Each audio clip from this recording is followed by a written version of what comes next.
ఇక పూర్తి స్థాయిలో బీసీ ఉద్యమం మళ్ళొక్కసారి కూడా ఇక్కడికి వచ్చిన పరిస్థితి కనబడుతుంది.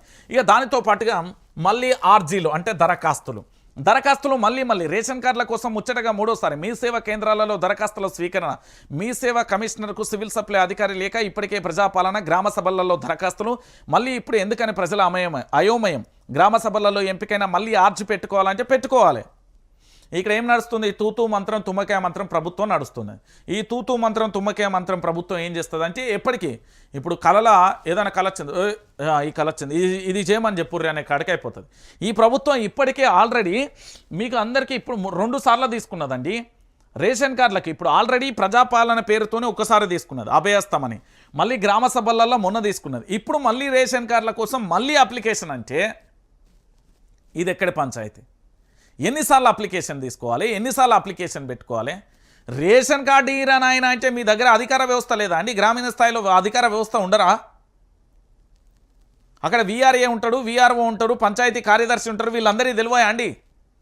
ఆ గ్రామంలో ఎంత జనాభా ఉంది, ఎంతమందికి రేషన్ కార్డులు ఉన్నాయి, ఎంతమందికి ఇల్లు ఉన్నాయి, ఎంతమందికి లేవు, ఎంతమందికి కావాలనే లెక్క తెలియదా? మళ్ళీ అప్లికేషన్ పెట్టుకున్నాడు. ఇంకెన్నిసార్లు పెట్టుకోవాలి? వాళ్ళు ఎన్నిసార్లు తిరగాలి?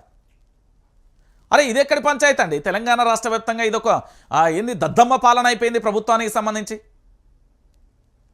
ఇంత దుర్మార్గంగా ఇంత నీచంగా ఎన్నిసార్లు అప్లికేషన్ పెట్టుకోవాలి వాళ్ళు ప్రజలు?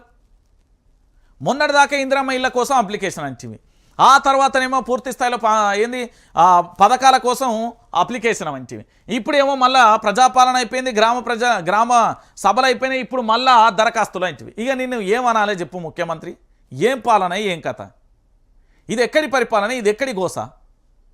తెలంగాణ ప్రాంత ప్రజలందరూ కూడా ఆలోచించాల్సిన విషయం ఏంటంటే ఇది ఎక్కడి గోస నాకు అర్థం కాని విషయం. మళ్ళీ మళ్ళీ మళ్ళీ మళ్ళీ మళ్ళీ ఎన్ని అప్లికేషన్లు పెట్టుకోవాలి తెలంగాణ ప్రజలు? ఇంకెన్ని అప్లికేషన్ల కోసం ఎదురు చూడాలంటున్నా? తెలంగాణ రాష్ట్ర వ్యాప్తంగా అప్లికేషన్లు ఇంకేముంటాయి? ఇక అంతకుమించి ఇంకేమైనా కనబడుతుందా అంటే ఏం లేని పరిస్థితి కనబడుతుంది. ఇక దీంతో పాటుగా తెలంగాణలో ఎన్నికలు రాబోతున్నాయి. మరి ఎన్నికలలో పూర్తి స్థాయిలో తెలంగాణ ప్రాంత ప్రజలు ఓ నిర్ణయం తీసుకుంటారా లేదా అనేది మీకే వదిలేస్తానా? మొదట ఏంది ఎంపీటీసీ, తర్వాత జెడ్పీటీసీ ఎన్నికలు, తర్వాత సర్పంచ్ ఎలక్షన్స్, 15 తర్వాత స్థానిక సంస్థల ఎన్నికల షెడ్యూల్ ఏర్పాట్లలో ఈసీ జిల్లాల అధికారులు ఫ్రీ సింబల్స్ను ప్రకటించిన ఎలక్షన్ కమిషన్ ఈ నెల 10లోగా రిటర్నింగ్ అధికారుల నియామకం, 15లోగా పోలింగ్ కేంద్రాలు ఫైనల్ అంటూ కూడా చూసిన పరిస్థితి కనబడుతుంది. సో మొత్తానికి రాష్ట్రంలో మొదట ఎంపీటీసీ జెడ్పీటీసీ ఎన్నికలలో జరగనున్నాయి. ఆ తర్వాత సర్పంచ్ ఎన్నికలు నిర్వహించనున్నారు. వీటికి సంబంధించి ఈ నెల 15 తర్వాత ఎన్నికలు నగారా మోగనుంది. అందుకు రాష్ట్ర ఎన్నికల కమిషన్, పంచాయతీరాజ్ శాఖ, పోలీసు యంత్రాంగం, రెవెన్యూ అధికారుల ఏర్పాట్లలో నిమగ్నమయ్యారు. పోలింగ్ కేంద్రాల ఖరారు చేయడం, పార్టీలకు గుర్తులు, ఇండిపెండెంట్ అభ్యర్థుల గుర్తులు, ఎన్నికల నిర్వహణ కోసం రిటర్నింగ్ ఆఫీసర్లను ఖరారు చేయడం, వారికి శిక్షణ ఇవ్వడం అన్నింటికి సంబంధించిన ఆదేశాలు చకచక జారీ అయ్యాయి. ఈ నెల 3వ వారంలోపు ఎన్నికల షెడ్యూల్ విడుదలయ్యే విధంగా కూడా ఏర్పాట్లు చేయనున్నారు.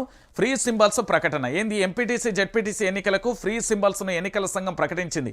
ఈ మేరకు జిల్లా ఎన్నికల అధికారులకు ఆదేశాలను కూడా జారీ చేసింది. జాతీయ ప్రాంతీయ పార్టీల సింబల్స్తో పాటు మరో 30 ఫ్రీ సింబల్స్ను కేటాయించింది. ఇండిపెండెంట్గా పోటీ చేసేవారు ఈ గుర్తులలో వేటినైనా ఎంపిక చేసుకోవచ్చు. ఒకే గుర్తును ఇద్దరికి ఎంపిక చేసుకుంటే డ్రా విధానంలో ఎంపిక చేస్తారు. కాంగ్రెస్కు చేయి గుర్తు, బీజేపీకి కమలం పువ్వు, ఆమ్ ఆద్మీకి చీపిరి, దాంతోపాటు సిపిఎంకు సుత్తి కొడవలి నక్షత్రం గుర్తులను ఇట్లా అన్ని పార్టీలకు ఏ పార్టీ కారు గుర్తు, ఇట్లా ఏ పార్టీకి ఏదేది కావాలో వాటన్నింటిని కూడా పూర్తి స్థాయిలో కూడా కేటాయించిన పరిస్థితి కనబడతాను. ఇప్పుడు రైతులు ఏం చేయాలి, అసలు ప్రజలు ఏం చేయాలి, ప్రజలు ఎవరికి ఓటేయాలి, ఎందుకు ఓటేయాలి మాట్లాడుకుందాం. తెలంగాణ రాష్ట్ర వ్యాప్తంగా నీ ఇంట్లో రుణమాఫీ జరిగిందా? జరగలే. నీ ఇంటికి రైతు భరోసా వచ్చిందా? రాలే. నీ ఇంటికి తురం బంగారం వచ్చిందా? రాలే. నీ ఇంటికి 2500 వచ్చినాయా? రాలే. నీ ఇంటికి సైకిల్ వచ్చిందా? రాలే. నీ ఇంటికి ఫ్రీ కరెంట్ వచ్చిందా? రాలే. కాబట్టి మీరు కాంగ్రెస్ పార్టీని తరిమి కొడితే మంచిది. లేదు కాదు కూడా మేము కాంగ్రెస్ని తెచ్చి నెత్తిన పెట్టుకుంటాం అంటే అట్లనే సముద్రంలో మించి మీ ఊపిరాడకుండా చేసి మిమ్మల్ని ఆగం చేస్తుంది. మీ ఇష్టం. ఇక ఇప్పటికీ కూడా నేను కాంగ్రెస్ పార్టీని తీసుకొస్తా, భజన చేస్తా అంటే అది మీ కర్మ. కానీ కాంగ్రెస్ పార్టీ వస్తే మాత్రం ఈ స్థానిక సంస్థలలో మీ తడాక చూపెట్టకపోతే మళ్ళొక్కసారి ఇబ్బందికరమైన పరిస్థితులు ఏర్పడే అవకాశాలు అయితే చాలా స్పష్టంగా కనబడతాయి. ఎందుకు అంటే మొదట ఎంపీటీసీ జెడ్పీటీసీ ఎన్నికలు కానీ, ఆ తర్వాత జరిగే సర్పంచ్ ఎన్నికలు కానీ పూర్తి స్థాయిలో కూడా జరిగే ప్రమాదాలు మళ్ళీ ఏముంటాయంటే ఇక్కడ కనుక కాంగ్రెస్ పార్టీని తరిమి కొట్టకపోతే మళ్ళీ ఇబ్బందికరమైన పరిస్థితులు తెలంగాణ ప్రాంత ప్రజలు ఎదుర్కొంటారు.